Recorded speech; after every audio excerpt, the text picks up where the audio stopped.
کہ اللہ تبارک و تعالیٰ کا کروڑا احسان ہے، اس قوم میں ہمیں اور آپ کو اس نے پیدا کیا جو قوم اپنے رزق کے سامنے بھی کبھی جھکتی نہیں ہے۔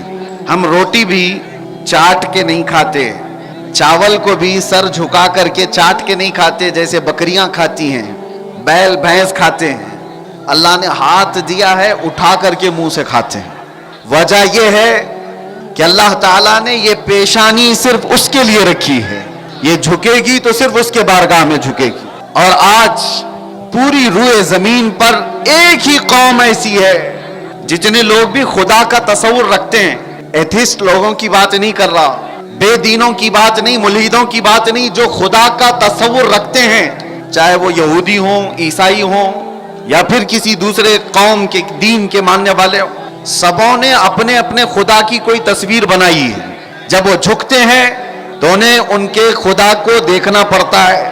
دنیا کی ایک واحد قوم مسلمان ایسی ہے، کروڑوں مسجدوں میں کہیں ہم نے خدا کی کوئی تصویر نہیں بنائی۔ تنہا یہ قوم ہے جس کو رب تعالیٰ فرماتا ہے یؤمنون بالغیب، یہ غیب پر ایمان رکھنے والی قوم ہے، غیب پر ایمان رکھنے والی قوم۔ یہاں پر بیٹھا ہوا اتنا سارا مجمع یا پوری دنیا میں جو سن رہے ہو، مجھے بتاؤ کیا کبھی تم نے خدا کو دیکھا ہے؟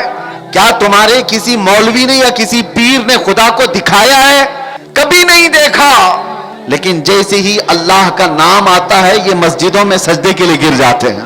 بنا دیکھے رب تعالیٰ کی عبادت کرنے والی واحد قوم ہے جس میں اللہ نے ہم کو پیدا کیا ہے۔ ہم فوٹو دیکھ کر کے عبادت کرنے والے لوگوں میں سے نہیں ہے۔ اب ایک بات آتی ہے، توجہ، بہت اہم بات عرض کر رہا ہوں۔ ڈاکٹر اقبال سے پوچھا گیا تھا کہ کیا آپ اللہ کا یقین رکھتے ہیں؟ آپ بھی اللہ کا یقین رکھتے ہو کہ نہیں؟ اللہ ہے یا نہیں ہے؟ آج کے زمانے میں بہت سارے ایتھسٹ نکلے ہوئے ہیں، وہ دلیل پہ دلیل مانگ رہے ہیں۔ سب سے بڑی دلیل کیا ہے؟ علامہ اقبال کہتے ہیں آپ سے پوچھا گیا کوئی عقلی دلیل، کوئی نقلی دلیل، کوئی دلیل آپ بتاؤ اللہ کے ہونے پر۔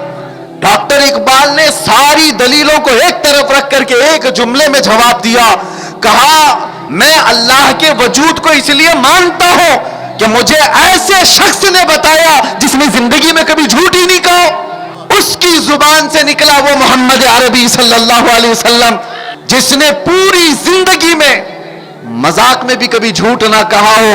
جب اس رسول نے کہا اللہ ہے تو ہم نے مان لیا اللہ ہے۔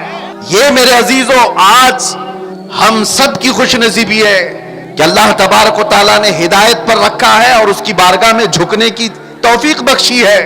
یہاں آندھیوں اور طوفانوں کے دور میں بچے جو انٹرنیٹ کے دل دادا ہیں، ان کو نئی دلیلیں چاہیے، نئے ریفرنس چاہیے خدا کے ہونے پر۔ اور قرآن یہ کہتا ہے وَفِي أَنفُسِكُمْ أَفَلَا تُبْصِرُونَ، تمہاری حیات میں اللہ فرماتا ہے میری نشانیاں ہیں، تمہاری زندگی میں میری نشانیاں ہیں، کاش تم دیکھ لیتے۔ کبھی آپ نے سوچا ہے یہ دو ٹانگ کا انسان زمین پر کھڑا کیسے رہتا ہے؟ یہ جو روزانہ کی چیزیں ہیں ہمیں تعجب نہیں ہوتا، حالانکہ بہت تعجب کی بات ہے، بڑے تعجب کی بات ہے۔ ہماری اپنی حیات میں کہا گیا کہ انسان کے جسم کے اندر جو نسیں پھیلی ہوئی ہیں ان کو پھیلا دیا جائے تو کئی ہزار کلومیٹر کا فاصلہ بن جائے۔ انسان کی اپنی زندگی کے اندر آپ کو میں ایک مثال دے کر کے سمجھاتا ہوں۔ آپ کا اختیار کہاں تک ہے؟ ایک روٹی کھاتے ہو آپ، روٹی کو کہاں سے کہاں تک گزارا گیا ہے؟ اگر گیہوں کی روٹی ہے تو گیہوں کی روٹی کھیت میں گئی، یعنی گیہوں کھیت میں، پھر فصل آئی، فصل کاٹی گئی، آٹا پیسا گیا، اس کے بعد آٹا گھر میں آیا، گوندھا گیا، اس کی روٹیاں بنی، توے پر بنی، پھر کھانے تک آئی۔ یہاں تک تمہارا اختیار ہے، کون سا گیہوں لینا ہے وہ تمہارا اختیار، کب کٹائی کرنا ہے تمہارا اختیار، آٹا موٹا پیسنا ہے کہ باریک یہ تمہارا اختیار، روٹی بڑی بنانی ہے چھوٹی بنانی ہے تمہارا اختیار۔ اب کھانے کے وقت بھی سالن سے کھانا ہے سوکھی کھانا ہے تمہارا اختیار، 4 ٹکڑے کر کے کھاؤ 2 ٹکڑے کر کے کھاؤ تمہارا اختیار۔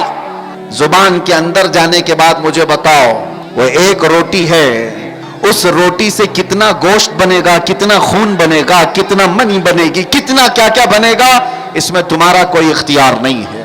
یہ حلق سے نیچے جانے کے بعد پھر رب تبارک و تعالیٰ کا نظام ہے وہ ایک ہی روٹی ہے. تمہارے جسم کا گوشت بھی بنایا جاتا ہے, تمہارے جسم کا خون بھی بنایا جاتا ہے, عورت ہو تو اسے دودھ بھی دیا جاتا ہے. یہ تمام قسمیں تمہاری حیات میں اللہ فرماتا ہے میری نشانیاں موجود ہیں, تمہاری حیات میں میری نشانیاں ہیں. ایک صحابی عبداللہ بن رواحہ, محفل رسول کیا ہوتی ہے توجہ, اگر اسی طرح سے رہے تو یاد رکھنا تم اپنے انجام کے لیے خود تیار رہو. اللہ کے نبی صلی اللہ تعالی علیہ وسلم مسجد نبوی سے اعلان کر رہے تھے بیٹھ جاؤ بیٹھ جاؤ. صحابہ کرام جو مسجد نبوی میں ہیں وہ سن رہے تھے. ایک صحابی ہیں حضرت عبداللہ بن رواحہ, گھر سے نکلے تھے, ابھی مسجد پہنچے نہیں تھے, راستے میں گلی میں ان کو آواز آ گئی رسول اللہ کی, جو مسجد سے میرے آقا فرما رہے تھے بیٹھ جاؤ. عبداللہ بن رواحہ مسجد تک گئے نہیں, گلی میں بیٹھ گئے, راستے میں ہی بیٹھ گئے. ان کو ابھی مسجد تک جانا ہے اور اس کے بعد کھڑے ہو کر کے نہیں گئے, اپنے آپ کو اس طرح گھسیٹتے ہوئے مسجد کی طرف جانے لگے. لوگوں نے پوچھا عبداللہ بن رواحہ یہ کیا کر رہے ہو؟ وہ تو مسجد میں بیٹھے ہوئے لوگوں کے لیے رسول اللہ نے فرمایا بیٹھ جاؤ, تم یہاں گلی میں بیٹھ گئے. عبداللہ بن رواحہ کہتے ہیں میرے کانوں میں رسول اللہ کی بات آ گئی, اس کے بعد کھڑا رہتا تو کہیں غداروں میں میرا نام نہ آ جائے, غداروں میں میرا نام نہ آ جائے, اس لیے جہاں آواز آئی وہیں بیٹھ گیا. یہ صحابہ کا ایمان تھا, صحابہ کا ایمان تھا. ان کی فضیلت میں قرآن میں اللہ نے فرمایا ہے کہ وہ لوگ ہیں جب صفیں بناتے ہیں تو سیسا پلائی ہوئی دیوار کی طرح ہوتے ہیں. آج کے جو حالات ہیں یہ یوں ہی نہیں ہے میرے عزیزوں. ہمارے اندر کا یہ جو بکھراؤ اخلاقی پستی ہے, دوسروں کی نظر اس پر ہوا کرتی ہے کہ محفل رسول میں لوگ کیسے ہوتے ہیں. آپ حضرات اپنے گھروں سے ادب سے آئے ضرور ہوں گے, ثواب کما کر کے جانے کی بجائے اگر گناہ اٹھا کر کے جائیں تو اس سے بڑی حرمہ نصیبی کیا ہو سکتی ہے, اس سے بڑی بد نصیبی کیا ہو سکتی ہے. اس لیے ہمیشہ ایک بات یاد رکھیں, اللہ کے نبی صلی اللہ علیہ وسلم کی محفل کو, تمہارے گھر میں کبھی شادی ہو رہی ہو, 4 منچلوں کو بلا کر کے تمہاری شادی خراب کر دی جائے تو کیسے لگے گا تمہیں؟ تمہارے گھر کی محفلوں میں کچھ بدماش آ جائیں, آوارہ گردی کرنے لگ جائیں تو پھر تمہیں کیسا لگے گا؟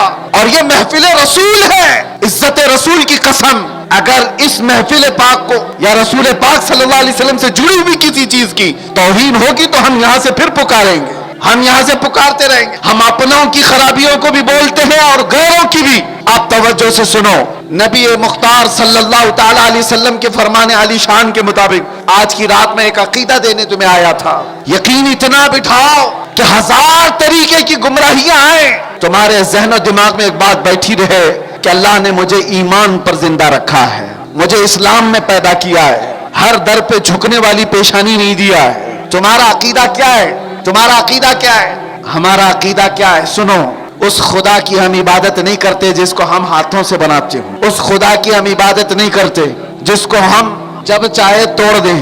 ایک صحابی ہیں حضور صلی اللہ علیہ وسلم کی بارگاہ میں کہتے ہیں یا رسول اللہ, جاہلیت کے زمانے میں 2 ایسے کام تھے, ایک کو یاد کر کے مجھے رونا آتا ہے اور ایک کو یاد کر کے ہنسی آتی ہے. حضور نے پوچھا وہ کیا کام ہے ایسے اسلام لانے سے پہلے؟ وہ صحابی کہتے ہیں رونا اس بات پر آتا ہے کہ گھر میں جب بیٹی پیدا ہوتی تو اس کا گلا مروڑ کر ہم دفن کر دیتے تھے, اور انہوں نے کہا میں نے 5 بیٹیوں کو دفن کیا. آج یاد کر کے رونا آتا ہے کہ کیسی جہالت میں ہم جی رہے تھے, اپنے گھر میں پیدا ہونے والی بچی کو ہم گلا گھونٹ کر مار دیتے اور دفن کر دیتے تھے. اس بات پر ہمیں رونا آتا ہے. ہنسی کس بات پر آتی ہے؟ وہ کہتے ہیں یا رسول اللہ بات یہ تھی ہم الگ الگ قسم کے خداؤں کی عبادت کرتے تھے اور آٹے کے خدا بنا لیتے تھے. سفر میں کبھی جانا ہوتا تو شکر اور آٹا گوندھ کر کے اس کا خدا بنا لیتے. ہواؤں کا خدا الگ تھا, پانی کا خدا الگ تھا, جنگوں کا خدا الگ تھا, فتح دلانے والا الگ تھا, شکست دلانے والا الگ تھا, سب ساتھ میں لے کے چلتے تھے. وہ صحابی کہتے یا رسول اللہ سفر میں ہم سارے خدا لے کے چلتے تھے, اور کبھی راشن پانی ختم ہوتا تو کبھی اس خدا کا ہاتھ توڑ کے کھاتے, کبھی اس کا پاؤں توڑ کے کھاتے تھے, کبھی اس کی گردن توڑ کے کھاتے, آٹے کے تو بنے تھے. تو وہ صحابی کہتے زمانے جاہلیت کی ان چیزوں کو یاد کر کے اب ہنسی آتی ہے. آج میں آپ سے بھی کہتا ہوں اللہ کا کتنا شکر بجا لاؤ میرے عزیزوں. کم ہے کہ تمہیں رب تبارک و تعالیٰ نے سینس دیا, تمیز دیا, اخلاق دیا.